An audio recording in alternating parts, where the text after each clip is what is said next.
Banned from the game. Who is at fault? Moonton sent us an official notice that we have been banned from participating. What is the drama that is currently happening? Mobile Legends said just spit on everybody's face. Hi guys, Kazuki here, and in this video we are diving deep into the shocking ban of Team Soul from the MSC 2025 Esports World Cup. So buckle up, this one's intense.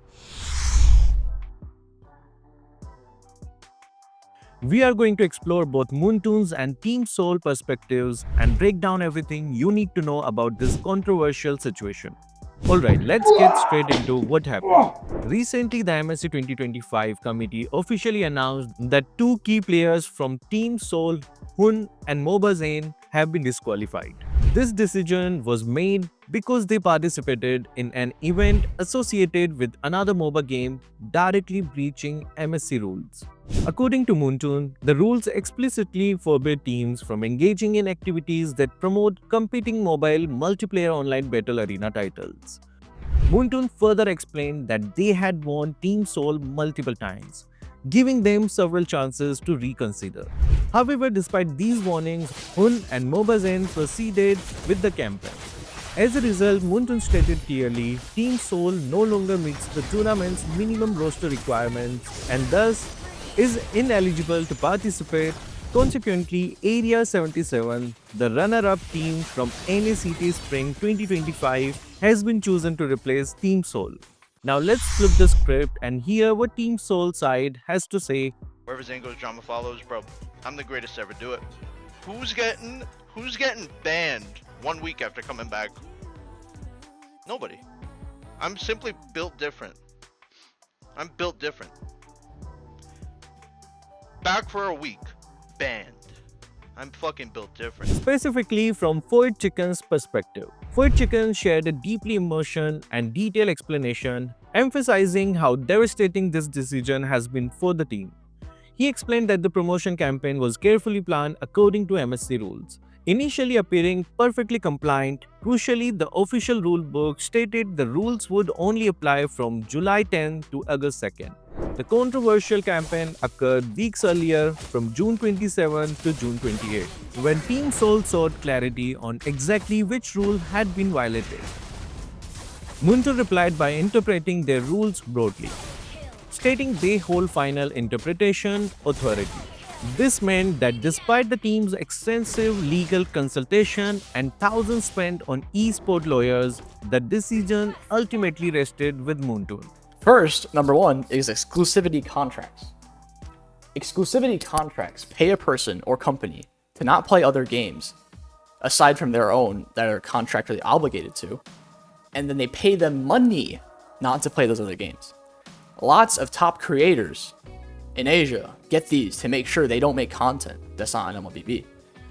Moonton did this 1 year for NA after M3, and then nothing after that. We are not nearly as big as an MPL region. We don't get support at all. And look at the last few NACTs. From losing our LAN to losing our prize pool, and at this point, I wouldn't even be surprised if they come to my house and they ban me from living. Fried Chicken highlighted how unfair this felt, particularly given that Team Soul had not yet officially signed the MSC rulebook. Not because they refused to, but because they were never asked to or given it to them. Attempts to negotiate penalties or substitutions were flatly rejected by Moontoon. Team Soul was left with no alternatives but to accept disqualification. There are a lot more points he goes into that are extremely important. I have left a timestamp link in the description and comments. Make sure to check it out.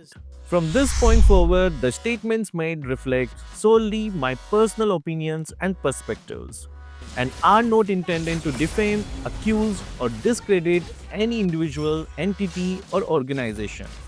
Now let's talk about the elephant in the room: fairness. While it's understandable that Moontoon needs to protect its interest, it's undeniable that punishing an entire team for the actions of two members feel excessively harsh. Hoon and MOBAZANE might have breached the terms, but why deny the entire Team Soul the chance to compete? A more balanced approach would have been allowing Team Soul to replace the disqualified players. Team Soul earned their spot fair and square by winning NACT. Removing the whole team undermines not only their efforts but also the integrity of competitive play. As fans and viewers, we tune in to see top-tier teams like Seoul compete at their full potential. Moontoon, we get it. Promoting competitors can harm your image, especially before major tournaments. However, rule must be transparent and fairly applied. The current handling of this issue raises seriously concerns about consistency and fairness. The community wants clarity and reasonable measures, not harsh blanket punishment.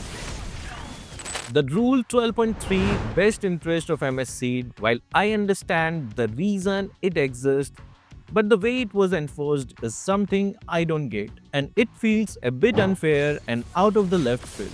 And the rule does seem a bit too vague and grey, which is unfair. We also learned that Moontoon reached out to Team Seoul to stop the streaming. However, Hoon and Zane were contractually bound at the time, and the repercussion of violating the contract were too severe to risk. For the campaign. Since the rulebook lacked clarity initially, it's fair to say that Hoon and Zane found themselves trapped in a situation where they had no viable options. We sincerely hope Moontoon reconsiders and find a fair solution moving forward. Does Moontoon need clearer rules, or did Team Seoul misinterpret them? Could Moontoon have handled this better? And most importantly, what does this mean for future tournaments? Let me know your thoughts down in the comment section. So that will be all for this video. Thank you guys for watching. Keep supporting Kazuki Official.